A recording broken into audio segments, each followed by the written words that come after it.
Hello friends, स्वागत है आपका BK to Z में। ये जो वीडियो बनने जा रहा है ये काफ़ी इंपॉर्टेंट वीडियो है क्लास 12 के लिए, और अदर जितने भी लोग इसको सुनेंगे वो सभी के लिए काफ़ी ज़रूरी होगा, क्योंकि ये जो वीडियो है ये क्लास हिंदी का चैप्टर 2 उसने कहा था एक कहानी है। लेकिन इस कहानी को जब सुनेंगे तो आप अपने रियल लाइफ से भी कुछ लोग जोड़ पाएंगे, और एक आपके अंदर जो फीलिंग है ना वो डेवलप होगी। इस कहानी में कुल 5 पार्ट है, उसमें आपको 3 कैटेगरी में डिवाइड करके इस वीडियो को आप सुन सकते हैं। कि स्टार्टिंग में पार्ट 1 में एक छोटी सी लव स्टोरी की जैसी कहानी शुरू होती है, एक लड़का और एक लड़की की, और उसके बाद फिर वो दोनों बिछड़ जाते हैं, और बिछड़ जाने के बाद जो लड़का है वो सैनिक में चला जाता है। उस समय हमारा देश गुलाम होता है, और गुलाम होने के दौरान ही हम लोग को जर्मनी के खिलाफ युद्ध करने के लिए इंग्लैंड की तरफ से जाना होता है। और वो जो लड़की है उसने कहा था, उसके वादा को पूरा करने के लिए वो अपना जान तक दे देता है, और उसकी बातों को वो पूरा करके दिखाता है। तो इसमें एक देश के लिए देश प्रेम भी दिखेगा, सैनिक का एक ताकत भी दिखेगा, और लास्ट में आपको इनका इमोशन भी दिखेगा। तो मेरा रिक्वेस्ट आप सभी से यही है कि लगभग 1 घंटे के आसपास का वीडियो होगा, 1 घंटा से कुछ प्लस ही हो सकता है। ध्यान से इस वीडियो को देखिए और सुनिए, और अगर आपका कोई बहुत ज़रूरी काम है तो आप भले स्टॉप करके रखिए, लेकिन इस वीडियो को 1 से 2 बार अगर अच्छा से आपने सुन लिया तो आपके इस जीवन में ये आप कहानी को पूरी तरह से भूलने कभी नहीं जा रहे हैं। दूसरी बात, आपके एग्जाम में जो क्वेश्चन आएंगे, चाहे वो ऑब्जेक्टिव में आए चाहे सब्जेक्टिव में आए, तो आप अच्छे से सुन लेंगे तो आपको कहीं से भी लिखने में दिक्कत होगा नहीं। और बाद में अगर वैसा हुआ तो हम ऑब्जेक्टिव और सब्जेक्टिव का वीडियो अलग से लाएंगे। तो हम इस वीडियो को शुरू करते हैं। बस आप सभी से मेरा हम्बल रिक्वेस्ट है कि आप इसको ध्यान से सुनिए, और जो चीज़ लगे कि आपको इंपॉर्टेंट है तो उसको नोट करके भी रखिए। तो शुरू करते हैं इस वीडियो को। उसने कहा था एक कहानी है, क्लास 12 का चैप्टर 2 दिगंत का है। लेखक हैं इनके, उसने कहा था का चंद्रधर शर्मा गुलेरी जी। इनका जन्म 7 जुलाई 1883 को होता है, और इनका निधन हो जाता है 12 सितंबर 1922 को। मतलब काफ़ी छोटा समय काल है, 39 साल ये जिंदा रहे। लेकिन इन्होंने इतना ही टाइम में कुछ ऐसा कहानी लिख करके गए हैं कि ये जब तक हम लोग रहेंगे तब तक ये अमर कहानी है। आगे बढ़ते हैं कि इनका जो मूल निवास था गुलेर नामक ग्राम में हुआ था। इनका ग्राम जहाँ पे थे, जिला कांगड़ा, हिमाचल प्रदेश, और ये हिमाचल प्रदेश के रहने वाले थे।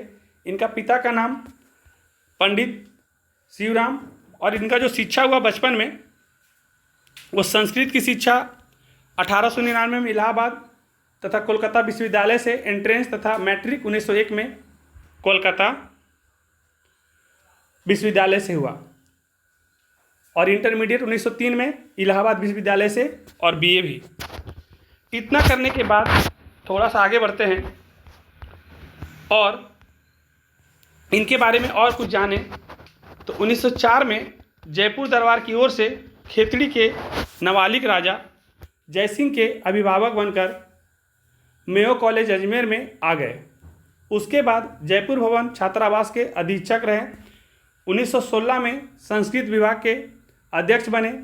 गुलेरी जी अंतिम दिनों में मदन मोहन मालवीय के निमंत्रण पर बनारस हिंदू विश्वविद्यालय में प्राच्य विभाग के कार्यवाहक प्राचार्य तथा मनीन्द्र चंद्र नंदीपीठ के प्रोफेसर भी बने। इतना ही नहीं, इसके साथ साथ कुछ संपादन, कुछ पत्रिकाएं भी इन्होंने लिखा है। जैसे पत्रिकाएं में अगर नाम देखेंगे तो समालोचक, काशी नगरी, प्रचारिणी पत्रिका। उसके बाद ये जो कहानियां हैं तो कुछ कहानियां भी इन्होंने लिखा है, जैसे सुखमय जीवन और बुद्ध का कांटा। तो सुखमय जीवन और बुद्ध का कांटा जो है ना, ये 1911 में लिखे हैं, और उसने कहा था 1915 में लिखे हैं। इसके अलावा कुछ निबंध भी इन्होंने लिखा है। प्राच्य विद्या, इतिहास, पुरातत्व, भाषा विज्ञान और समसामयिक विषयों पर निबंध लिखे हैं, जिसमें कछुआ धर्म काफ़ी इंपॉर्टेंट है। इनका कछुआ धर्म बढ़िया निबंध है। फिर है मौरेशी मोही कुठाव, पुरानी हिंदी, भारतवर्ष, डिंगल, संस्कृत की टिप्रारी, देवाना प्रिय आदि प्रमुख इनके निबंध हैं। इसके अतिरिक्त अनुवादों की बाढ़, खोज की खाज, क्रियाहीन हिंदी, वैदिक भाषा में प्राकृत पतन आदि टिप्पणियाँ भी प्रकाशित किए हैं। उसके बाद अंग्रेजी में भी इन्होंने ए पोयम वाय वास, ए कमेंट्री ऑन वात्स्यायन और कामसूत्र दी लिटरेरी क्रिस्टिज्म आदि, ये जितना सारा चीज़ था, हो सकता है आपको थोड़ा उतना नहीं समझ में आया होगा, लेकिन इनका बहुत सारा ऐसा कुछ था जो इन्होंने करके रखा है। तो इसको आप खाली एक बार सुन लीजिए, आगे कहानी जैसे जैसे पढ़ेंगे काफ़ी इंटरेस्टिंग है। इसके बाद देश प्रेम को लेकर कुछ कविताएं भी इन्होंने लिखी है। यह प्रस्तुत कहानी उसने कहा उनकी एक अमर रचना है। लेकिन जब अभी हम लोग जो पढ़ने जा रहे हैं उसने कहा, अभी हम शुरू करेंगे, ये एक अमर रचना है। जब से इन्होंने उसने कहा को लिखा है, यह हिंदी कहानी के विकास में मील का पत्थर मानी जाती है। मतलब जब से उसने कहा ये कहानी लिख दी है, तब से इनका 3 ही कहानियाँ हैं, लेकिन 3 में से जब से उसने कहा लिखा है, ये अमर हो गया। प्रसिद्ध फिल्मकार बिमल राय ने इस कहानी पर फिल्म भी बनाई है, और बिमल राय एक प्रसिद्ध फिल्मकार हैं जो उसने कहा पर एक कहानी भी बनाई है। तो अब यहाँ से मेरा आप सभी से फिर से एक बार हम्बल रिक्वेस्ट है कि यहाँ से कंसंट्रेट करिए अपने आप को 40-45 मिनट और ध्यान से सुनिए, क्योंकि यहाँ से आपके एग्जाम में भी क्वेश्चन बनेंगे और आपकी लाइफ में भी कुछ इमोशन और कुछ आपके अंदर क्रिएट होगा। तो अब यहाँ से कम ध्यान से सुनिए। उसने कहा था, बड़े बड़े शहरों में इक्के गाड़ी वालों की जवान के कोड़े से जिनकी पीठ छिल गई है और कान पक गए हैं, उनसे हमारी प्रार्थना है कि अमृतसर के बम्बुक टीवालों की बोली का मरहम लगवाए। मतलब ये बात अमृतसर की हो रही है, पंजाब की। तो वहाँ पर जो लोग हैं ना, वो बातें जो करते हैं वो काफ़ी अच्छी बातें करते हैं, उनकी बातें काफ़ी मीठी मीठी होती है। और जब बड़े बड़े शहरों की चौड़ी सड़कों पर घोड़े के पीठ पर चाबुक से धुनते हुए इक्के वाले कभी घोड़े की नानी से यानी गली से अपना निकट संबंध स्थिर करते हैं, कभी राह चलते पैदलों की आंखें के ना होने पर तरस खाते हैं, कभी उनके पैरों की उंगलियों के पैरों को चीत कर अपने ही को सताया हुआ बताते हैं, और संसार भर की गलनी निराशा और छेप के अवतार बने नाक के सीन चले जाते हैं। तब अमृतसर में उनकी बिरादरी वाले तंग चक्करदार गलियों में हर एक लट्ठी वाले के लिए ठहर कर सब्र का समुद्र उमड़ाकर और बोलते हैं, बच्चों खालसा जी, हटो भाई जी, ठहरना भाई, आने दो लाला जी, हटो बाछा, कहते हुए सफ़ेद फोटो खच्चरों और बतकों गन्ने और खोमचे और भारे वालों के जंगल में राख खेते हैं। क्या मजाल है कि जी और साहब के बिना सुने किसी को हटना पड़े। मतलब ये किन्हीं को भी बोलते हैं तो हमेशा जी और साहब लगा कर और एकदम मीठी छुरी जैसी बात करते हैं, एकदम मीठी बोली में बात करते हैं। ये कोई भी बात को बोलते भी हैं तो उनको अगला को तकलीफ नहीं हो, किसी को हटने के लिए बोलना है कि अगर आपको मेरे गाड़ी के नीचे आ रहे हैं तो थोड़ा हट जाइए, तो इतना सुंदर से बोलते हैं कि आपको लगेगा ही नहीं कि वो उसके गाड़ी से बच गया, अभी थोड़ा सा बहुत दिक्कत हो जाता है, एक्सीडेंट हो जाता है, बहुत प्यार से बोलते हैं। आगे सुनते हैं। यह बात नहीं है कि उनकी जीभ चलती ही नहीं है, चलती है पर मीठी छुरी की तरह। मतलब ऐसा नहीं कि ये लोग बोलते नहीं है, ये भी तीखा बोल सकते हैं, लेकिन जो भी बोलते हैं वो काफ़ी मीठा बोलते हैं। महीन मार करती हैं। यदि कोई बुढ़िया बार बार चुनौती देने पर भी लीक से नहीं हटती, लीक माने रास्ता नहीं हटती, तो उनकी बचना वाली के लिए नमूने हैं। अब क्या बोलते हैं तो देखिए, हट जा जीगे जोगिए, हट जा कर्मा बलिए, हट जा पुता प्यारिए, बच जा लंबी बलिए। इसका देखिए मतलब समझिए। ये कहते हैं कि इसका अर्थ है, तू जीने की योग्य है, तू भाग्य वाली है, पुत्रों के प्यारी है, लंबी उम्र है तेरे सामने, लंबी उम्र तेरे सामने है, तू क्या मेरे पहियों के नीचे आना चाहती है, बच जा। देखिए उसके पहिए के नीचे बुढ़ी बार बार आ रही है, लेकिन उसको कितना प्यार से ये समझा रहे हैं। आप ऐसे सुन करके इतना अच्छा लग रहा है।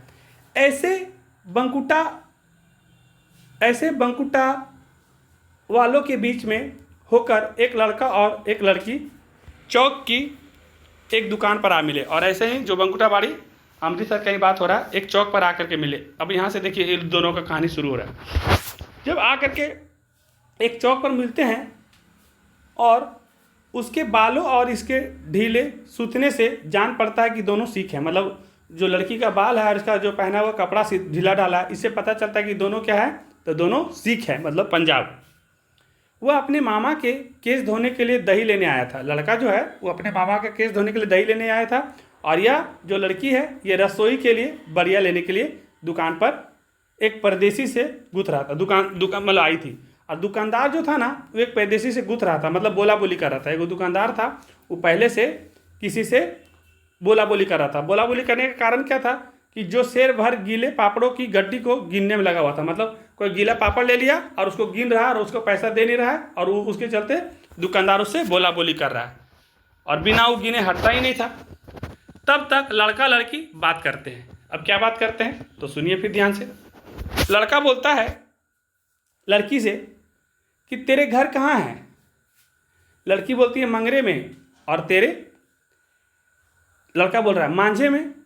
यहाँ कहाँ रहती है? लड़की बोलती है अंतर सिंह के बैठक में, वो मेरे मामा होते हैं। अच्छा, मैं भी मामा के यहाँ हूँ, घर गुरु बाजार में है। लड़का बोलता है मैं भी मामा के यहाँ हूँ और घर गुरु बाजार में है। इतना बात करते करते दुकानदार जो है, जो पापड़ गीला गिन रहा था, वो अपना काम निपटा लेता है, और इतने में दुकानदार निपटा करके इसका सौदा देने लगा। सौदा लेकर दोनों साथ साथ चले। कुछ दूर जाकर लड़के ने मुस्कुराकर पूछा तेरी कुड़माई हो गई। लड़की को कोई भी लड़का अगर पहली बार मिले किसी दुकान पे और अगर पूछ दिया जाए कि क्या तेरी कुड़माई हो गई, मतलब कुड़माई का मतलब उस सीख में होता है सगाई या मंगनी, तो तुम्हारी सगाई हो गई। अब सोच लीजिए कि किसी लड़की का क्या रिएक्शन हो सकता है। इस पर लड़की ने आंखें चढ़ाकर लड़के की तरफ देखा और धत कहकर दौड़ी चली गई। और जो लड़का था वो मुंह देखता रह गया। इसके बाद दूसरे तीसरे दिन सब्जी वाले के यहाँ, कभी दूध वाले के यहाँ अचानक मिल जाते थे। कभी कभी अचानक मिल जाते थे, क्योंकि दोनों मामा के यहाँ आए हुए थे, दोनों ही रुके हुए थे, तो अचानक कभी दूध वाले के यहाँ, कभी सब्जी वाले के यहाँ, कभी कभी मिल जाते थे। और ऐसे ही महीना भर, लगभग महीना भर के आसपास चलता रहा। 2-3 बार लड़के ने पूछा तेरी कुड़माई हो गई, यानी तेरी सगाई हो गई। और उत्तर में वही लड़की वही धत कहती और चली जाती। एक दिन जब लड़के ने वैसे ही हंसी में चिढ़ाने के लिए पूछा, तब लड़की ने लड़के की संभावना के विपरीत बोली हाँ हो गई। बोला हाँ हो गई। लड़का देखते रह गया उधर। बोला कब? लड़की बोल रही है कल। देखते नहीं, या रेशम से कढ़ा हुआ सालू, यानी कढ़ा हुआ सालू का मतलब दुपट्टा, तो ये दुपट्टा रेशम का। और लड़की बोल करके भाग गई। अब लड़का को जैसे ही पता चला कि लड़की का सगाई हो गया है, ऐसा इसका मन में आया, तो इसका पूरा मूड खराब हो गया। अब लड़की जब चली गई तो लड़के ने घर जाने के लिए रास्ता ली। रास्ते में लड़के को मतलब एक लड़का मिल गया रास्ते में, तो ये लड़के को क्या किया, एक लड़का मिला तो उसको मोरी में ढकेल दिया। इसके बाद आगे चलते चलते एक छावड़ी वाले की दिन भर की कमाई खोई। मतलब छावड़ी वाले मतलब जो गोलगप्पा बेचते हैं ना, खोमचा में, खोमचा वाला को पूरा खोमचा गिरा दिया। एक कुत्ता पार हो रहा था, उसको पत्थर से मार दिया। और एक गोभी वाले के ठेले में दूध उड़ेल दिया, गोभी वाले के ठेले में दूध उड़ेल दिया। इतना ही नहीं, सामने से नहा कर आती हुई एक लड़की है जिसका नाम वैष्णवी है, वो वैष्णवी से टकरा गया। अब वो लड़की इसको बोल दिया अंधा है क्या। अब इसको अंधा को उपाधि भी मिल गया। अब इतना सारा ठोकर खाने के बाद, इतना सारा कुछ हो जाने के बाद, ये तब कहीं जाकर के घर पहुंचता है। अब देखिए, ये कहानी का एक पार्ट आपका क्लियर हुआ कि चंद्रधर शर्मा गुलेरी जी के द्वारा उसने लिखा गया कहानी। इसमें एक लड़का और एक लड़की एक दुकान पे मिलते हैं, दोनों मामा जी के यहाँ आए हुए हैं। लड़का को मामा जी के लिए दही लेके जाना है, उनको बाल धोने के लिए, और लड़की को बढ़िया चाहिए। और इसी बीच में दुकानदार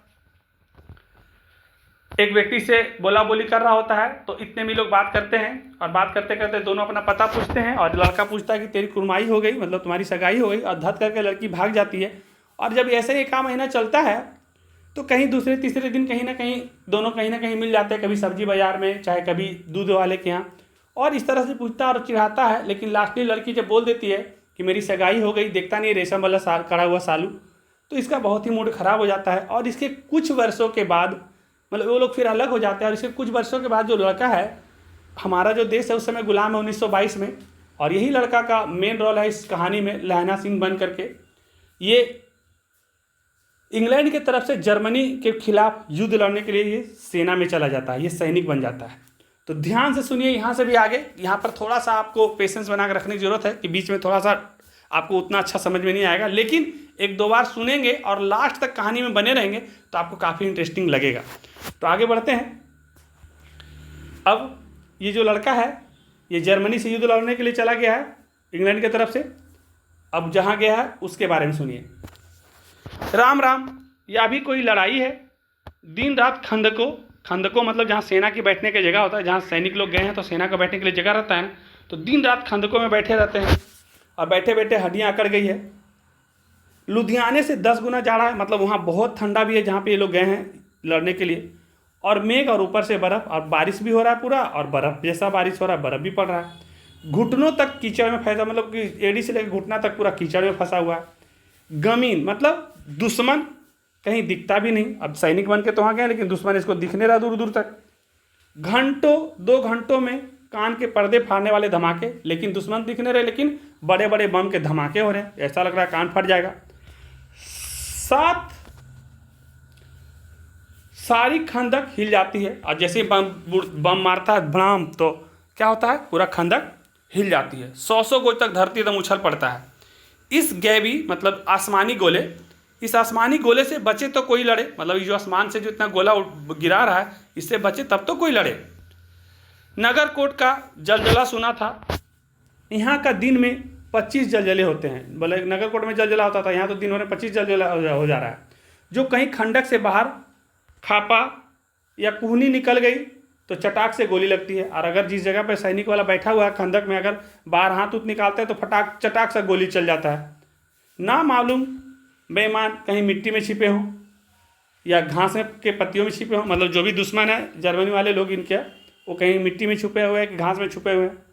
लहना सिंह और 3 दिन है, और जो लहना सिंह जो लड़का बन के गया है सैनिक, यही है लहना सिंह, और इन्हीं का मेन रोल है इस पूरा उसने कहा में। तो ये बोले कि और 3 दिन रहना है। 4 तो खंदक में बीत गए, 4 दिन तो खंदके में बैठे रह गए जहाँ पर सैनिक लोग रहते हैं। परसों रिलीफ आ जाएगी, और फिर 7 दिन की छुट्टी, और रिलीफ आएगी, फिर 7 दिन का छुट्टी मिल जाएगा। और जब 7 दिन का छुट्टी मिलेगा तो एकदम हाथों को झटका करेंगे, मतलब इधर उधर हाथ फैला के आराम से सोएंगे, इधर से उधर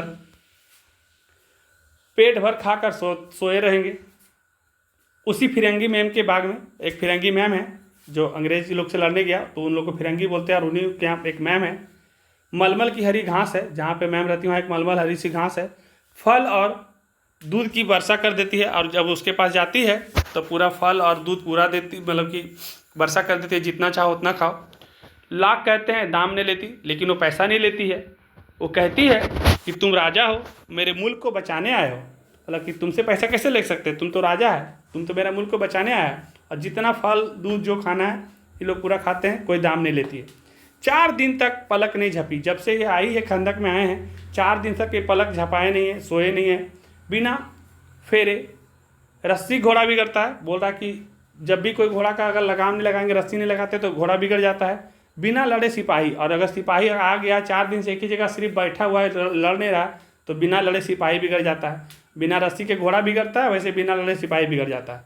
मुझे तो संगीन चढ़ाकर मार्च का हुक्म मिल जाए, मतलब मुझे फिर हुक्म मिल जाए, फिर 7 जर्मन को अकेला मारकर ना लौटूं तो मुझे दरबार साहब की दहली पर माथा टेकना नसीब नहीं। बोला कि अगर हमको एक बार ऑर्डर मिल जाए तो 7 जर्मन को, जर्मनी के विरोधी लड़ने गया है, तो उसको हम अकेला ना मार दूं, तब तक हम दरबार में हम अपना माथा ना टेकें। पाजी कहीं के कालों के घोड़े संगीन देखते ही मुंह फाड़ देते हैं, और पैर पकड़ने लगते हैं। यूँ अंधेरे में 30-30 मन का गोला फेंकते हैं। एगो तो जैसे ही पकड़ाता है तो क्या करता है कि वो हाथ पैर जोड़ लेते हैं और अंधेरा में 30-30 मन का गोला फेंकते हैं। उस दिन धावा किया था 4 मील तक, एक जर्मन नहीं छोड़ा था। मतलब उस दिन एक दिन धावा किया तो जर्मन लोग को एकदम 4 मील तक, एकदम 4 मील माने हो गया लगभग 6 किलोमीटर से ज़्यादा, एकदम दौड़ा दौड़ा करके छोड़ा नहीं उसको। एकदम पूछा जनरल, पीछे जनरल ने हटने को कह, जनरल ने हटाने का कमान दे दिया। मतलब कि जो इनका जनरल है वो इनको हटाने का कमान दे दिया। नहीं तो क्या, तो नहीं तो सीधे बर्लिन पहुंच जाते। एकदम उस लोग को एकदम डायरेक्ट पहुंचा के मारते। क्यों? सूबेदार हजारा सिंह ने मुस्करा कर कहा। और यही इनका सूबेदार जी हैं, इनको भी ध्यान में रखिएगा। तो जो हजारा सिंह है वही इनका सूबेदार हैं, वही कमांडर है, वही हेड है इनका।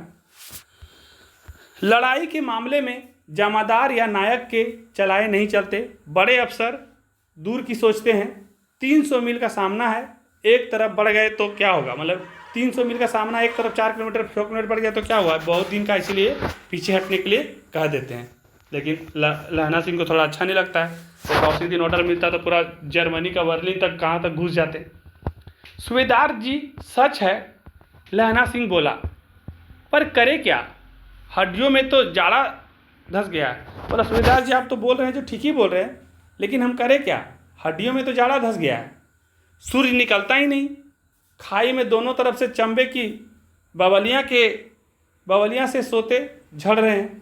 एक धावा हो जाए तो गर्मी आ जाए। बोला कि हम करें क्या, हमको तो एकदम पूरा जाड़ा, हड्डी में पूरा जाड़ा घुस गया है। अब पूरा इतना ठंडा लग रहा है कि एक बार धावा दे देंगे तो धावा बोल देंगे तो थोड़ा गर्मी आ जाएगा। उद्यमी उठ सिंगड़ी में कोले डाल। अब बोल रहा है कि कौन, उठ और सिगड़ी में क्या डाल, कोले डाल। बजीरा तुम 4 जन बाल्टियां लेकर खाई का पानी बाहर फेंको। बोला बजीरा तुम 4 गो आदमी को लो और जितना पानी जमा हो गया है बारिश वाला, इस सबको फेंको। महासिंह शाम हो गई है, खाई के दरवाजे का पहरा बदल दे। बोला कि शाम हो गया है, महासिंह जो पहला पहरेदार है उसका ड्यूटी बदल दो। यह कहते हुए सूबेदार सारी खंदक में चक्कर लगाने लगा। जो सूबेदार है कह करके पूरा खंदक में जहाँ सैनिक लोग रहते हैं वहाँ पर चक्कर लगाने लगा। इसी में बजीरा सिंह जो थोड़ा वो मजाकिया है ना, तो मजाकिया को विदूषण भी कहते हैं, तो मजाकिया है। और पलटन या जो सेना का टोली है उसका विदूषक है। मतलब ये जो है ना बजीरा सिंह, ये एक तरह से मजाकिया है, जोकर टाइप का है। बाल्टी में गेंदेला पानी लेकर खाई के बाहर फेंकता हुआ बोला, मैं पाधा बन गया हूँ। फरो जर्मन के बादशाह का तर्पण। इस पर सब खिलखिला पड़े और उदासी के बादल फट गए। अभी तक सबको उदास थे लेकिन थोड़ा सब खुश हो गए। लहना सिंह ने दूसरी बाल्टी भर उसके हाथ में देकर कहा, अपनी बाड़ी के खरबूजे में पानी दो। अब बोल दिया क्या लहना सिंह, किलो अपना बाड़ी के खरबूजे में पानी दो। ऐसा खाद पानी पंजाब भर में नहीं मिलेगा। बोला ऐसा खाद पानी पंजाब भर में नहीं मिलेगा, लो। इसके बाद, हाँ देश क्या है, स्वर्ग है। मैं तो लड़ाई के बाद सरकार से 10 गुमा ज़मीन, मतलब जब लड़ाई ख़त्म हो जाएगा तो देश क्या, हम तो 10 गुमा ज़मीन मांगेंगे। 10 गुमा ज़मीन का मतलब कितना होता है ये आप समझ लीजिए। 1 गुमा बराबर 8 बीघा होता है, तो 10 गुमा बराबर 80 बीघा। 80 बीघा ज़मीन मांगने की बात कर रहा है कि लड़ाई के बाद हम 80 बीघा ज़मीन मांगेंगे। 8 गुमा, 1 गुमा बराबर 8 बीघा यहाँ मांग लूँगा और फलों के बूटे लगाऊंगा। बोला इतना ज़मीन मांग लेंगे, अब क्या करेंगे वहाँ, तो वहाँ फल के बूटे लगाएंगे। देखिए इनका सब जैसे युद्ध शुरू होगा तो 8 गुमा मांगेंगे और 1 गुमा बराबर 8 बीघा। आगे, लाड़ी हीरो को भी यहाँ बुला लोगे। बोले लाड़ी हीरो को भी यहाँ बुला लोगे, या वही दूध पिलाने वाली फिरंगी मैम को, लकी उसको भी बुला लोगे क्या यहाँ। तो ये बोल रहा है चुप कर, यहाँ वालों को शर्म नहीं। देश देश की चाल है, आज तक मैं उसे समझा ना सका कि सिख तम्बाकू नहीं पीते। वह सिगरेट देने में हट करती है, ओठों में लगान चाहती है, और मैं पीछे हटता हूँ तो समझाती है कि राजा बुरा मान गया, अब मेरे मुल्क के लिए लड़ेगा नहीं। अच्छा, अब बोधा सिंह कैसा है। अब देखिए बोधा सिंह एक कैरेक्टर आपको दिख रहा है, इनको भी आप ध्यान में रखिए। ये बोधा सिंह और लहना सिंह जो है, लहना, ये इसका काफ़ी ख्याल रखेंगे, इसके पीछे भी कुछ ना कुछ रीज़न है। तो बोधा सिंह कैसा है? अच्छा है। जैसे मैं जानता ही ना हूँ, रात भर तुम अपने दोनों कंबल उसे उड़ा देते हो। मतलब बोला कि ऐसा नहीं कि हम जानते नहीं हैं, ये जो हैं ये रात भर क्या करते हैं, ये अपना कंबल जो है वो बोधा सिंह को उड़ा देते हैं और आप सीढ़ी के सहारे गुजर करते हो और खुद ही जो मिला है पहनने के लिए उसी को पहन कर रह जाते हैं। उसके पहरे पर आप पहरा देते हो और जब भी बोधा सिंह का पहरा आता है तो जाके लहना सिंह भी पहरा दे देते हैं। अपने सूखे लकड़ी के तख्तों पर उसे सुलाते हो, जो सूखा वाला जगह सोने वाला लकड़ी वाला उस पर भी आप बोधा सिंह को सुलाते हो और आप कीचड़ में पड़े रहते हो। कहीं तुम ना मांदे पड़ जाओ, मतलब कहीं तुम्हें ठंडा ना मार दे, कहीं तुम्हें ही ठंड न लग जाए। अब ये बोल रहा है लहना सिंह, जाड़ा क्या है? मौत है और निमोनिया से मरने वाले, अच्छा ये बोल रहे हैं कि जाड़ा क्या है? मौत है और निमोनिया से मरने वाले को मुरब्बे नहीं मिला करते। बोला कि अगर जाड़ा से जो मर जाता है उसको मुरब्बे नहीं मिला करते। मुरब्बे नहीं मिला करने मतलब कि नदी के किनारे जमीन भी नहीं मिलता है जो जाड़ा से मरता है। मेरा डर मत करो, लहना सिंह बोल रहा है, मैं तो बुलेल की खड़क के किनारे मरूंगा भाई कीरत सिंह की गोदी में। बोला कि मैं तो बुलेल की खड़क के किनारे मरूंगा भाई कीरत सिंह की गोद में। लहना सिंह की बड़े भाई का नाम है कीरत सिंह, तो बोला हम तो अपने बड़े भाई की गोद में मरेंगे, पर मेरा सिर होगा मतलब कीरत सिंह के गोदी में मेरा सिर होगा और मेरे हाथ के लगाए हुए आंगन में आम के पेड़ की छाया होगी मेरे सर के ऊपर। मतलब बोल रहे हैं लहना सिंह कि अगर जब हम मरेंगे तो जो मेरा सर है ना वो मेरे भाई कीरत सिंह के गोद में होगा और हमारा हाथ से लगाया हुआ आम का पेड़ है, जब इनका भतीजा जन्म लेता है उसी समय आम का पेड़ लगाते हैं लहना सिंह, तो आम का छाव मेरे सर पे होगा। इतना ये बोलते हैं और बजीरा सिंह ने प्योरी चढ़ाकर कहा, क्या मरने की लगाई है? मरे जर्मन और तुरक, कुछ गाओ। तो बजीरा सिंह बोल रहा है कि क्या मरने का बात कर रहे हो लहना सिंह, जो मरे जर्मनी और उस तुरक वाला लोग, तुर्की लोग वाला मरे, चलो कुछ गाओ। अब यहाँ से हम देख लिए कि मेरा लिखा हुआ का ज़रूरत था, अब यहाँ से हम थोड़ा बुक से ले रहे हैं ताकि आपको समझ में आएगा, क्योंकि बुक में थोड़ा छोटा लिखा हुआ था तो यहाँ से हम ले लिए। तो बोला कि अब मरे जर्मनी और तुर्क, चलो कुछ गाओ भाइयों। हाँ कैसे? तो देखिए ये समझ में आपको जितना आएगा ठीक है, नहीं तो इसका मतलब लिखा हुआ रहेगा, इसको भी ध्यान से सुनिए।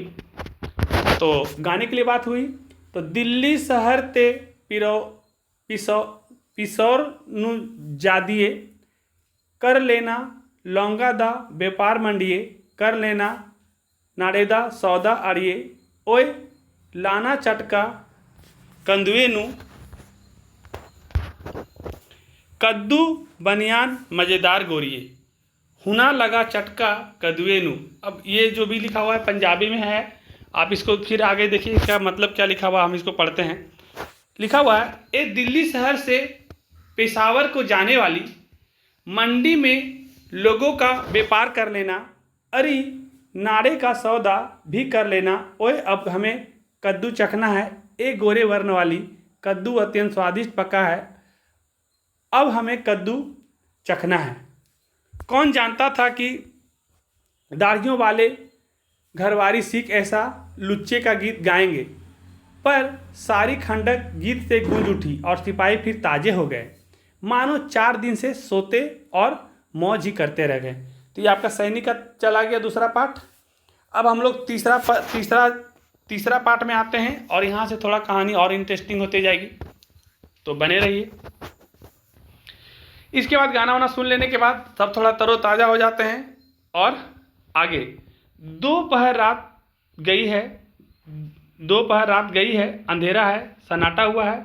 बोधा सिंह खाली बिस्कटों के 3 टीनों पर अपने दोनों कंबल बिछाकर लहना सिंह के 2 कंबल और एक वर्म कोट ओढ़कर सो रहा है। मतलब रात थोड़ा ज़्यादा हो गया है, दोपहर बीत चुका है रात का, और बोधा सिंह जो है ना वो बिस्किट के टीना पर सोया हुआ है और क्या है कि अपना भी 3 कंबल और लहना सिंह का भी कंबल लेकर के पूरा आराम से सो रहा है। लहना सिंह पहरे पर खड़ा हुआ है और लहना सिंह क्या है, पैरों पर खड़ा हुआ है, एक का खाई के मुंह पर और एक बोधा सिंह के दुबले शरीर पर। एगो तो देख रहा है उधर खाई की तरफ पे कोई दुश्मन तो नहीं आ रहा, और एक ध्यान रखा हुआ बोधा सिंह का काफ़ी ध्यान रख रहा है। बोधा सिंह कह रहा है, क्यों बोधा भाई क्या है, पानी पिला दो। पानी पिलाने के लिए बोलता है। लहना सिंह ने कटोरा उसके मुंह से लगाकर पूछा, कहो कैसे हो। पानी पीकर बोधा बोला, कपनी छूट रही है, रोम रोम में तार दौड़ रहे हैं। उसको ठंडा थोड़ा लग रहा था, वो कम हो रहा है, लेकिन रोम रोम में तार दौड़ रहे हैं, दांत बज रहे हैं। अच्छा मेरी जर्सी पहन लो। अब ये क्या है, इसके पास जो जर्सी है लहना का वो भी देते रहा है। और तुम, मेरे पास सिगड़ी है, मुझे गर्मी लगती है। बोला मुझे गर्मी लगती है, नहीं भी लगता तब भी बोला पसीना आ रहा है। ना ना मैं नहीं पहनता, 4 दिन से तुम मेरे लिए, हाँ बोला 4 दिन से तुम मेरे लिए ऐसे ही खड़े हो। हाँ याद आई, मेरे पास दूसरी गर्म जर्सी है, आज सवेरे ही आई है। बोला जर्सी, मेरे पास एक गर्म जर्सी भी आज सवेरे ही आई है, विलायत से मैम बुन बुन कर भेज रही है, गुरु उनका भला करे। यूँ कहकर लहना अपने कोट उतारकर जर्सी उतारने लगा। सच कहते हो और नहीं तो झूठ, यूँ कहकर नहीं करते बोधा को उसके ज़बरदस्ती जर्सी पहना दी और आप खाकी कोट जीन का कुर्ता भर पहनकर पहरे पर आ खड़ा हुआ। मेम की जर्सी की कथा केवल कथा थी। आधा घंटा बीता, इतने में खाई के मुंह से आवाज़ आई, सूबेदार हजारा सिंह। कौन? लपटन साहब। हुकुम हुजूर, कहकर सूबेदार तनकर फौजी सलाम करते हुए सामने हुआ। देखो इसी दम घाव करना होगा।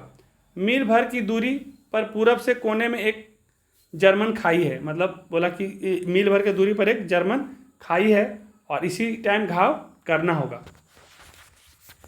इसके बाद उसमें 50 से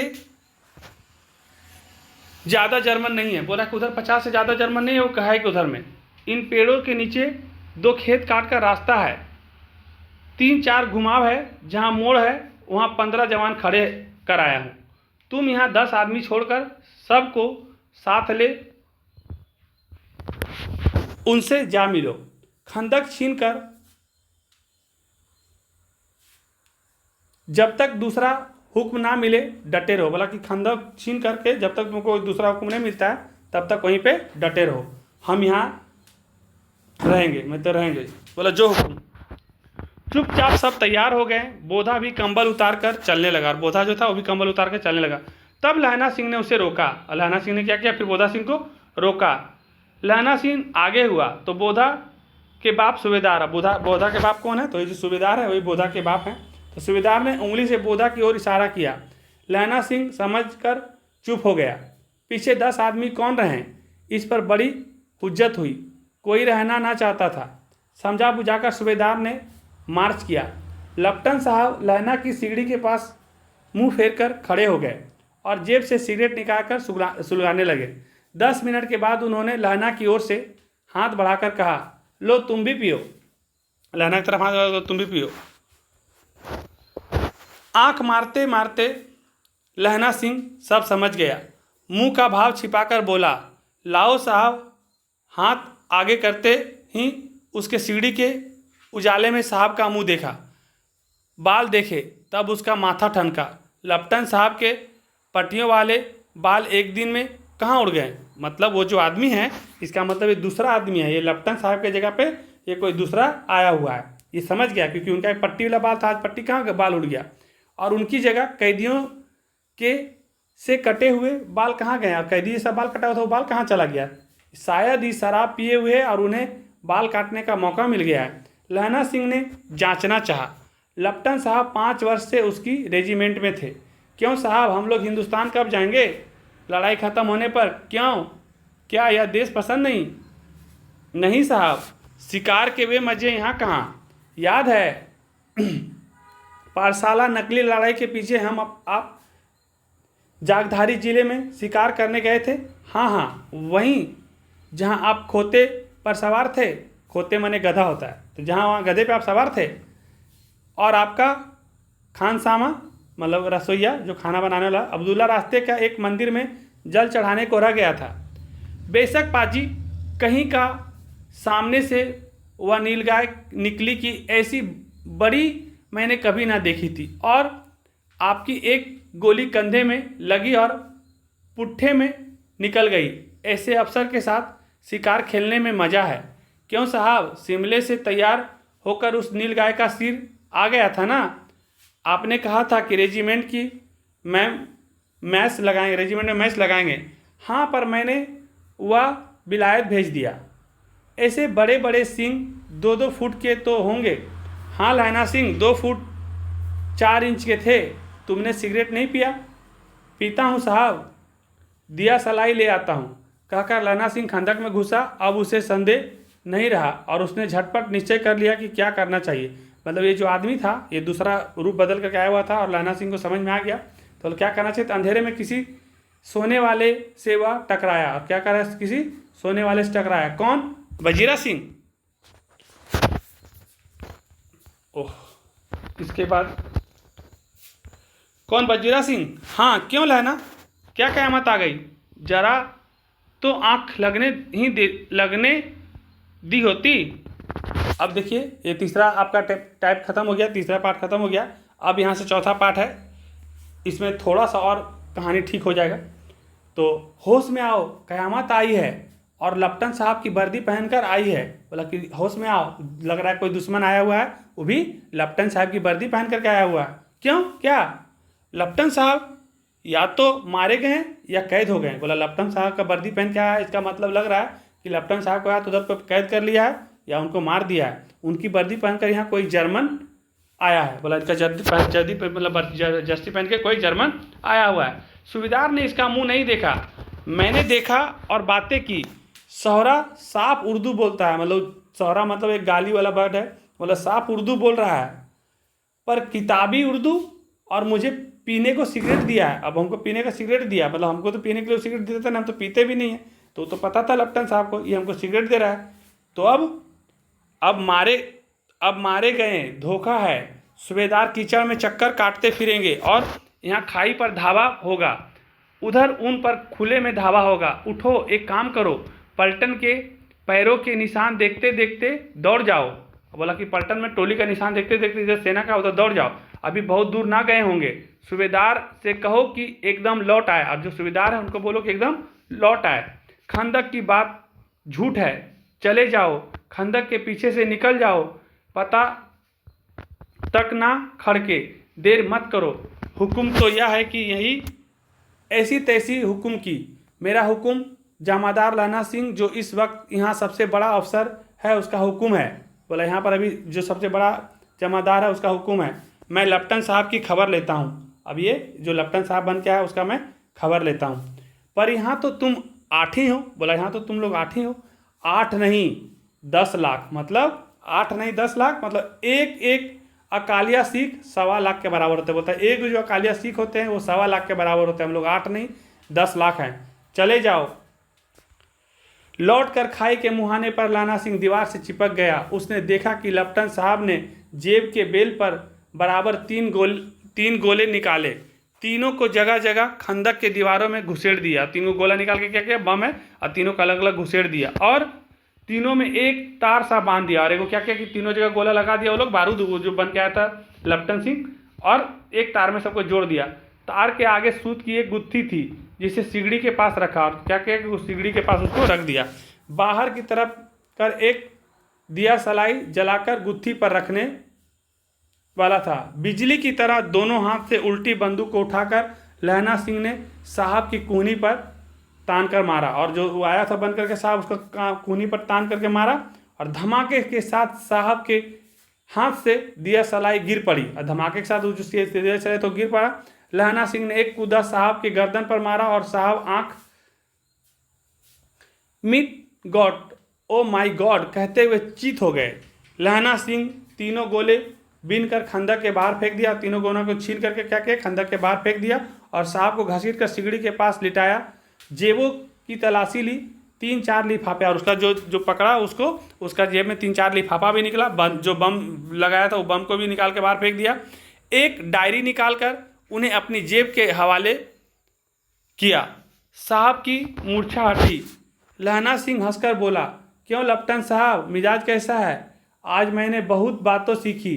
यह सीखा कि सिख सिगरेट पीते हैं, मतलब आज तो हम सीख लिए एक सिगरेट सिख पीते, जबकि सिगरेट पीता नहीं था। यह सीख की जगाधारी के जिले में नील गाय होती है और उसके 2 फुट 4 इंच सींग होते हैं। यह सीखा कि मुसलमान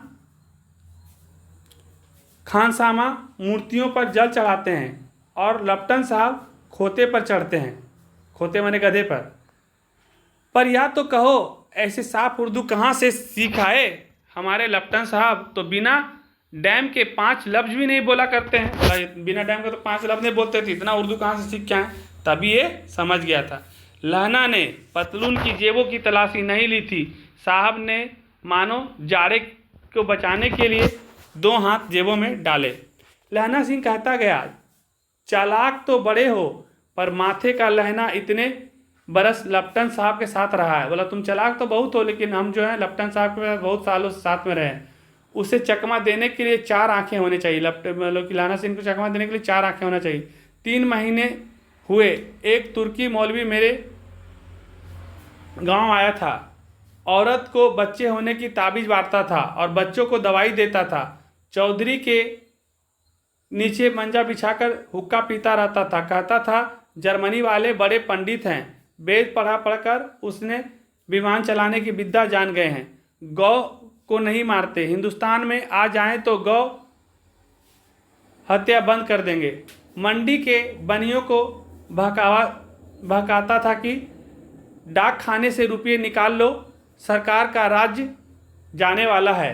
डाक बाबू पहलू राम भी डर गया। मैंने मुल्ली जी की दाढ़ी मुड़ दी थी और गांव से निकाल कर कहा था, जो मेरे गांव अब पैर रखा तो सोच लो क्या होगा। मतलब साहब जी की जेब से पिस्तौल चलाकर लहना की जांग में गोली लग गई। अब क्या हो गया कि साहब जी से पिस्तौल चलाकर लहना की जांग में गोली लग गई। इधर लहना हेनरी मार्टिन के 2 फायरों से साहब की कपाल क्रिया कर दिया, और जब देखा कि इसका पैर में लग गया तो भी जो साहब बन के आया था उसको भी गोली मार दिया सर में, और उसका क्रिया का काम खत्म। धड़ाम सुनकर सब दौड़ आए, और जब आवाज़ सुना गोली का तो अब जितने भी लोग हैं सब दौड़ करके आ गए। बोथा चिल्लाया, क्या है क्या है? बोधा चिल्लाया, क्या है क्या है? लहना सिंह ने उसे तो यह कहकर सुला दिया कि एक हड़का हुआ कुत्ता आया है। लहना सिंह बोल दिया कि बोधा सिंह को एक कुत्ता आया है, और उसके बोल कर सुला दिया। मार दिया और सब हाल, मतलब कि सब हाल कह दिया। सब बंदूकें लेकर तैयार हो गए। लहना ने साफा फाड़कर साफा माने पगड़ी फाड़कर दोनों तरफ पट्टियां कसकर बांधी। घाव मांस में ही था। पट्टियों के कसने से लहू निकलना बंद हो गया। उतने में 70 जर्मन चिल्लाकर खाई में घुस पड़े। इतने में क्या हो गया? 70 जर्मन खाई में घुस पड़े चिल्लाकर। सिखों की बंदूकों की बाढ़ ने पहले धावे रोका। पहले क्या क्या करते, जो धावा किया वो लोग रोक दिया, दूसरे को रोका। यहाँ थे 8, लहना सिंह तक कर मार रहा था। ये लोग 8 लोग थे और लहना सिंह तक करके मार रहा था। वह खड़ा था और उसका जांग में तो गोली लगा हुआ था, और वे 70 अपने मुर्दा भाइयों को शरीर पर चढ़कर जर्मन आगे घुसाते थे।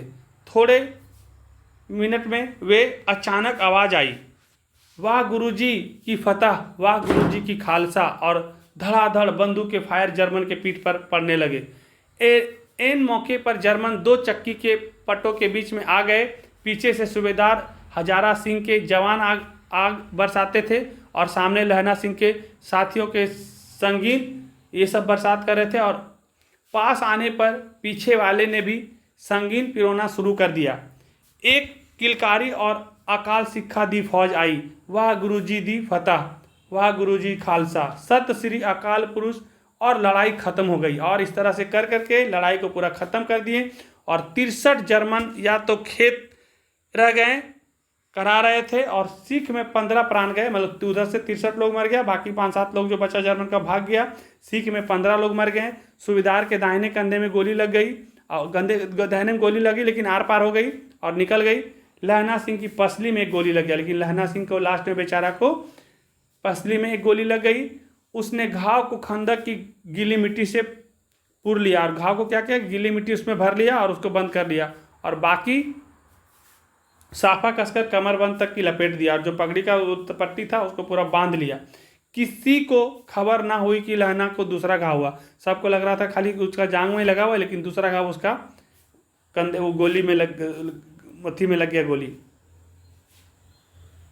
रीढ़ में, और ये भारी घाव हो गया। जो ये गोली लगा पीछे में वो पूरा भारी घाव हो गया। और किसी तरह से लहना सिंह बिना बताए लड़ाई के समय चांद निकल आया था, लड़ाई के समय में चांद निकल आया था, ऐसा चांद जिसके प्रकाश से संस्कृत कवियों का दिन हुआ हो, छई नाम सार्थक होता है, और हवा ऐसी चल रही थी जैसे कि वानवट की भाषा, और पूरा मतलब कि एकदम चांद निकला हुआ था। दंती दंत विनो प्रदेशाचार्य कहलाती। वजीरा सिंह कह रहा था कि कैसे मन भर फ्रांस की भूमि मेरे बुट्टों से चिपक रही थी जब मैं दौड़ दौड़ाकर सूबेदार के पीछे भागा था। ये सब सारा लड़ाई होने के बाद लहना सिंह सारा हाल, मतलब सूबेदार लहना सिंह से सारा हाल सुना, और जो सूबेदार आया तो लहना सिंह से सारा हाल चाल पूछा, कैसे उससे कागज़ लिया, कैसे वो जो 3 को बम सेट किया था उसको बाहर निकाला। और ये सारा कहानी सुनने के बाद सूबेदार कहता है उसकी तुरंत बुद्धि को सराहा, मतलब कि सराहें कि अगर तुम नहीं होते तो आज सोचो कि हम लोग सब मारे जाते। इस लड़ाई की आवाज़ 3 मील दाहिने की खाई वालों ने सुन ली थी। उन्होंने पीछे से टेलीफोन कर दिया था। वहाँ से झपट कर 2 डॉक्टर और 2 बीमार ढोने की गाड़ियाँ चली, मतलब ये जो है वो फ़ोन कर दिए थे तो उसमें डॉक्टर 2 ठो आया और 3 को बीमार को ले आने वाला गाड़ी आया, जो कोई 1.5 घंटे के अंदर आ पहुंची। फील्ड अस्पताल नज़दीक था, और जो अस्पताल था फील्ड का वो नज़दीक था। सुबह होते होते वहां पहुंच जाएंगे, इसलिए मामूली पट्टी बांधकर एक गाड़ी में घायल लिपटा दिए गए, मतलब घायल को एक गाड़ी में लिपटा दिया गया जो मामूली घायल था, और दूसरी में लाशें रखे गए। जो 15 लोग मर गए थे तो दूसरा में लाशें रख गया। सूबेदार ने लहना सिंह की जांग में पट्टी बंधवानी चाहिए, पर उसने यह कहकर टाल दिया, थोड़ा घाव है, सवेरे देखा जाएगा। बोधा सिंह जोर में बर्रा रहा था, और बोधा सिंह जो है वो बर्रा रहा था, वही गाड़ी में लिटाया गया। लहना को छोड़कर सूबेदार जाते नहीं थे, और जो सूबेदार थे वो लहना को छोड़कर जाना नहीं चाह रहे थे। यह देख लहना ने कहा, तुम्हें बोधा की कसम। और लहना बोला कि नहीं, तुम्हें बोधा की कसम है, तुम इसको लेकर के, तुम्हें सूबेदारनी की कसम है और सौगंध है। और सूबेदारनी का भी कसम दे दिया, सूबेदार का पत्नी का कसम दे दिया उसको, तुम इस गाड़ी में चले जाओ। और क्या बोला, जो लहना सिंह है अब तो ये मरने वाला है, क्योंकि ये तो घाव लग गया पीछे रीढ़ में। अब वो बता नहीं रहा है, लेकिन ये बोला कि हल्का फुल्का घाव है, देख नहीं रहा, मैं तो तुमसे ठीक ठाक ही बात कर रहा हूँ। तुम बोधा को गाड़ी में बैठाओ और तुम भी गाड़ी में बैठो, आप भी गाड़ी में बैठिए, और बाकी आप ये लोग यहाँ से जाइए, मेरे को ज़्यादा चोट नहीं है। और तुम मेरे लिए वहाँ पहुँच गाड़ी भेज देना। बोला तुम पहले वहाँ पर चले जाओ और वहाँ पहुँच करके गाड़ी भेज देना। और जर्मन मुर्दों के लिए भी तो गाड़ियाँ आती होगी ना, जितना जर्मन लोग मारा इसके लिए भी तो गाड़ी आता होगा ना। मेरा हाल बुरा नहीं है। और लहना सिंह बोला कि मेरा हाल बुरा नहीं है, जबकि उसके जांग के अलावा और भी गोली लगी हुई है और काफ़ी गहरा घाव है, लेकिन ये बता नहीं रहा है। देखा नहीं, मैं खड़ा हूँ। बोला कि देख नहीं रहा, मैं तो खड़ा हूँ, हमको तो कोई दिक्कत नहीं है, तुम गाड़ी लेकर के सभी को जाओ और वहाँ से गाड़ी भेज देना। वजीरा सिंह मेरे पास है ही। अब बोला वजीरा सिंह तो मेरे पास है ही। ये वजीरा सिंह थोड़ा मजाकिया है। अच्छा, पर और ऐसे बोल करके बोधा गाड़ी पर लेट गया, और बोधा जो था वो गाड़ी पे लेट गया। भला आप भी चढ़ जाओ। बोला कि आप भी चढ़ जाइए सूबेदार को। सुनिए तो सूबेदारनी होरा को चिट्ठी लिखो तो मेरा माथा टेकना। बोला जब सूबेदारनी को चिट्ठी लिखो तो मेरा माथा टेकना, लहना सिंह कहता है। और जब घर जाओ तो कह देना मुझसे जो उसने कहा था मैंने कर दिया। अब देखिए यही कहानी का सार है। इतना जो बताएं बीच में आपको बहुत सारा अच्छा नहीं लगा या जो भी हो, लेकिन इस पूरा कहानी का सार यहाँ पर यह है कि उसने जो कहा था वो मैंने कर दिया। ये कहानी का नाम भी है उसने, कि उसने जो कहा था। उसने कौन, तो अभी सुनिएगा। तो उसने जो कहा था मैंने कर दिया, अपना जान तो दे ही दिया, लेकिन उसने कहा था जो मैंने कर दिया। गाड़ियां चल पड़ी। सूबेदार चढ़ते चढ़ते लहना का हाथ पकड़कर कहा, तूने मेरे औद बोधा के प्राण बचाए। और हाथ पकड़ के लास्ट में इसको बोला कि तुमने मेरे औद जो बोधा है उसका, मेरा बेटा का तुमने प्राण बचाया, तुमने हम सबका प्राण बचाया है। लिखना कैसा, साथ ही घर चलेंगे। बोला लिखना कैसा, साथ ही घर चलेंगे। अपने सूबेदारनी को तू ही कह देना उसने क्या कहा था।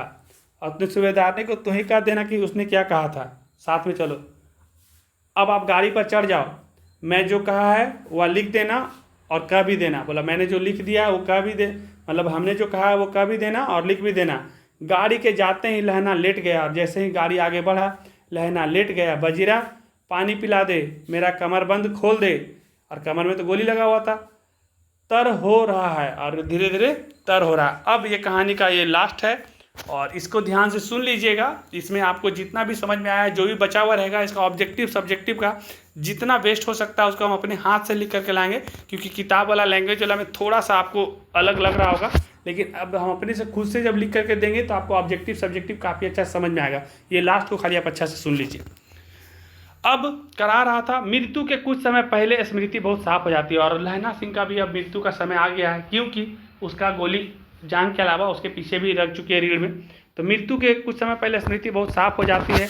जन्म भर की घटनाएं एक एक करके सामने आती है, और जो भी आप जन्म से लेकर अभी तक किए हैं सारे सामने आते हैं, सारे दृश्य रंग साफ होते हैं, समय की धुन बिल्कुल उन पर से हट जाती है। लहना सिंह 12 वर्ष का था। देखिए, अब जब मरने वाला रहता है कोई भी, तो ऐसे ही होता है कि लास्ट टाइम में सारा कुछ अपना जो भी किया कराया याद आता है।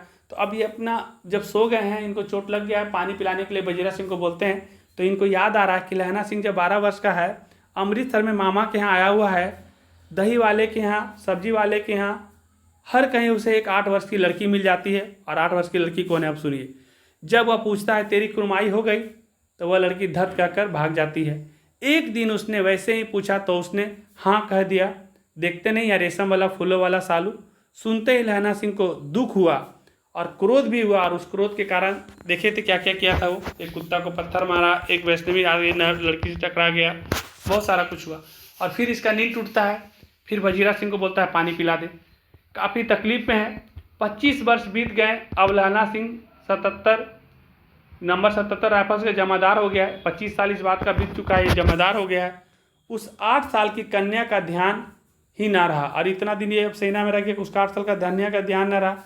लेकिन ना मालूम हुआ कभी मिली थी कि नहीं। 7 दिन की छुट्टी लेकर ज़मीन के मुकदमे के लिए पैरवी करने के लिए वो अपने घर गया था। वहाँ रेजिमेंट में अफसर की चिट्ठी मिली कि फ़ौज पर जाती है, फ़ौरन चले जाओ। साथ ही सूबेदार हजारा सिंह की चिट्ठी मिली कि मैं और बोधा सिंह लाम पर जाते हैं, लौटते समय हमारे घर होते जाना। बोला रास्ता में मेरा घर है। सूबेदार बोला उधर से होते जाना, साथ चलेंगे। सूबेदार का गांव रास्ते में पड़ता था। सूबेदार उसे बहुत चाहता था। लहना सिंह सूबेदार के यहाँ पहुँचा। जब चलने लगे तब सूबेदार बेड़े में से निकल कर आया। बोला लहना? बोला हाँ। सूबेदारनी तुमको जानती है? अच्छा। सूबेदारनी हाँ बुलाती है, जा मिला।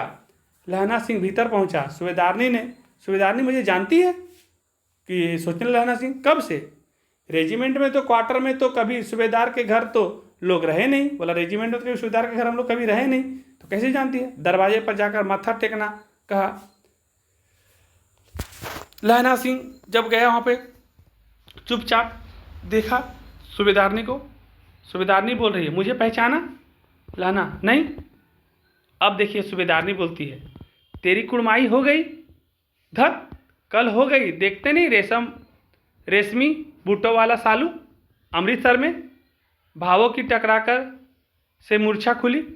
और इतने में लहना सिंह बेहोश था। फिर उसका नींद टूट जाता है। करवट बदली, पसली का घाव बह रहा था। बजीरा पानी पिला दे। फिर बजीरा को बोलता है वो पानी पिला दे। ये सब सारा सपना में वो सोच रहा है। उसने कहा था वही जो सूबेदारनी ने कहा था, स्वप्न में चल रहा था।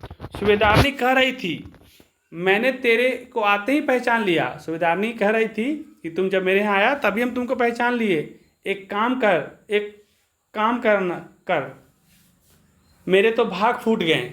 सरकार ने बहादुरी का खिताब दिया है, लाईपुर में ज़मीन दी है और नमक हलाली का मौका आया, पर सरकार ने हम तीमियों की घघरिया पलटन क्यों ना बना दी, जो भी सूबेदार जी के साथ चली जाती। मतलब हम लोग को ऐसा भी बनाते कि हम भी सूबेदार जी के साथ चले जाते। एक बेटा है, फौज में भर्ती हुए उसे 1 वर्ष ही हुआ है। इसके पीछे भी 4 हुए, लेकिन सब में से कोई भी एक नहीं जिया। मतलब इसके पहले भी और भी बेटा इसका जो बाद में हुआ वो कोई भी नहीं जिया, सिर्फ एक ही बेटा है, वो भी उसका फौज में हो गया। सूबेदारनी रोने लगी। अब दोनों जाते हैं और दोनों फौज में हैं। मेरे भाग फूट गए। याद है एक दिन तुमने टांगे का घोड़ा दही वाले की दुकान के पास बिगड़ गया था, तुमने उस दिन मेरा प्राण बचाया था। जब ये 8 साल की लड़की थी और जब दही लाने के लिए गई थी तो टांगा बिगड़ गया था, तो उसके नीचे आने वाली थी। तो उस समय लहना सिंह जो है 12 साल का था और ये लड़की 8 साल की थी, तो एक बार बचाया था। तो आप घोड़े की लातों में चले, मतलब तलों में चले गए थे तो यार मुझे उठाकर दुकान पे तख्ते पर खड़ा कर दिया था। तो बोला हाँ, ऐसे ही इन दोनों को बचाना। बोला जैसे तुम हमको एक दिन टांगे वाले को नीचे से बचाया था, मेरा जान को बचाया था, तो जब तुम यहाँ पे युद्ध पे जाना तो मेरा बोधा सिंह को और मेरा पति सूबेदार जी को अब तुम इसको ज़रूर बचाना। यही वो कही थी। या मेरी भिक्षा है, बोला मैं तुम्हारे सामने आंचल फैलाती हूँ, या मेरा भिक्षा है, तुम्हारे आगे मैं आंचल पसारती हूँ। रोती सूबेदारनी की ओबरी में चली गई, और रोती हुई सूबेदारनी ओबरी में चली गई। लहना भी आंसू पोंछता हुआ बाहर आया, और लहना को सारा बात बचपन का याद आया। और बजीरा पानी पिला दो, फिर उसका आँख खुलता है। जब भी होश से आँख टूटता है तो ये पानी पिलाने के लिए कहता है। ये सारा बात उसके सामने आता है कि उसने कहा था कि मेरा बेटा, एक ही बेटा है जो फौज में चला गया 1 साल पहले, और मेरा पति, इसका रक्षा करना। जैसे तुमने मुझे टांगे से बचाया था जब मैं 8 साल की थी, तो इस तरह से मेरे पति को और मेरा बेटा को बचाना और इसका हिफाजत करना, ये उसने कहा था। लहना का सिर अपनी गोद में रखे बजीरा सिंह बैठा, और बजीरा सिंह जो है लहना का सिर अपना गोद में बैठा हुआ है। जब मांगता है तब पानी वो पिला देता है। आधा घंटा तक लहना चुप रहा, फिर बोला कौन? कीरत सिंह। तो कीरत सिंह कौन था? लहना सिंह का बड़ा भैया। बजीरा ने कुछ समझा और बजीरा ही बोल दिया हाँ, क्योंकि ये तो बोला था कि हम अपना भाई के गोद में मरेंगे। और भैया मुझे और ऊंचा कर ले। अब इसको लगा कि वो बजीरा सिंह कीरत सिंह है, इसका भैया है। बोला आओ मुझे ऊंचा कर ले, अपने पट पर मेरा सिर रख ले। बोला अपना जांग पे अपने मेरा सिर रख ले। बजीरा ने वैसा ही किया। हाँ अब ठीक है, पानी पिला दे। बोला अब ठीक है, पानी पिला दे। बस अब के हाड़ में ये आम खूब फलेगा। और बोला जो आम है ना इस बार खूब फलेगा, जबकि ये सब सारा चीज़ उसका सपना में ही चल रहा है। चाचा भतीजा दोनों यहीं बैठकर आम खाना। बोला चाचा भतीजा दोनों मिलकर यही आम खाना। जितना बड़ा तेरा भतीजा है उतना ही यह आम है। अब बोला जितना बड़ा तेरा भतीजा है उतना ही बड़ा इसका ये आम है। उसी टाइम लगाए थे, जिस महीने उसका जन्म हुआ था उसी महीने इसे लगाया था। बजीरा सिंह आंसू टपक रहे थे, और बजीरा सिंह समझ रहा था कि ये लहना सिंह धीरे धीरे मौत की तरफ बढ़ रहा है, और बजीरा सिंह के आंसू टपक रहे थे। कुछ दिन पीछे लोगों ने अखबारों में पढ़ा, और कुछ दिन बाद अखबारों में पढ़ा कि फ्रांस और बेल्जियम 68वीं सूची में मैदान में घावों से मरा नंबर 77 सिख राइफल जमादार लहना सिंह, और लहना सिंह की मृत्यु हो जाती है। इस कहानी का सार बस इतना ही है कि देखिए उसने कहा था कहानी यहाँ पे समाप्त जरूर होती है, लेकिन इसमें से सबसे बड़ा बात यह है कि वो 8 साल की लड़की और ये 12 साल का लड़का 1-2 मुलाकात ही 4 मुलाकात ही हुआ, लेकिन कैसा प्रेम था। और क्या समझने की बात है कि जब उससे ये बिछड़ जाता है, जब वो बोलती है कि मेरी सगाई हो गई है, और उसके बाद ये सैनिक में चला जाता है, उसको बहुत दिनों तक उसका याद नहीं आता। लेकिन उसी बीच में जब सूबेदार के यहाँ वो जाता है तो वही लड़की सूबेदारनी बन करके उसके सूबेदार से शादी कर लेती है, और उसका एक बेटा रहता है बोधा सिंह, और उसका पति सूबेदार जी उसका रक्षा करने के लिए वो जो कहती है, तो उसने जो कहा उसको पूरा करने के लिए लहना सिंह ने अपना जान तक दे दिया। और ये दिखाता है कि पहले के लोग हो चाहे अभी के लोग हो, जिनमें इंसानियत होती है वो अपने कर्म को कितने ईमानदारी से और किस तरह तक निभा सकते हैं। इस पूरे कहानी को पढ़ करके आपको ज़्यादा कुछ समझ में नहीं आया तो मेरा बस एक ही रिक्वेस्ट है कि इसको एक बार आप अच्छे से और रिपीट कर करके सुनिएगा, और इसका ऑब्जेक्टिव और सब्जेक्टिव के लिए कमेंट करिएगा, तो हम ऑब्जेक्टिव और सब्जेक्टिव का एक वीडियो अच्छा वाला ला देंगे। वो अपने हाथ से लिख के लाएंगे तो उसमें आपको स्पेशल अच्छा से समझ में आएगा, क्योंकि इसमें थोड़ा सा छोटा लिखा हुआ रहता है तो मेरे को भी पढ़ने में थोड़ा दिक्कत होता है। लेकिन जितना मेरे से हो सका है मैंने कोशिश किया है। ऑब्जेक्टिव और सब्जेक्टिव में अगर आपको वीडियो चाहिए तो उसके लिए आप ज़रूर कमेंट करिएगा। उसके बाद अगर इसके अलावा दूसरा सब्जेक्ट आपका अगर हिस्ट्री हो, अगर ज्योग्राफी हो, या साइकोलॉजी, या जो भी सब्जेक्ट आपको लगे उसके लिए अगर आप कमेंट करते हैं तो मैं अपने तरफ से कोशिश करूंगा। अगर कुछ भी कमी रह गया है तो उसके लिए माफ़ करेंगे, क्योंकि मैंने जितना हो सका कोशिश किया हूँ, इसको और बेस्ट करने का कोशिश मैं करूँगा। धन्यवाद।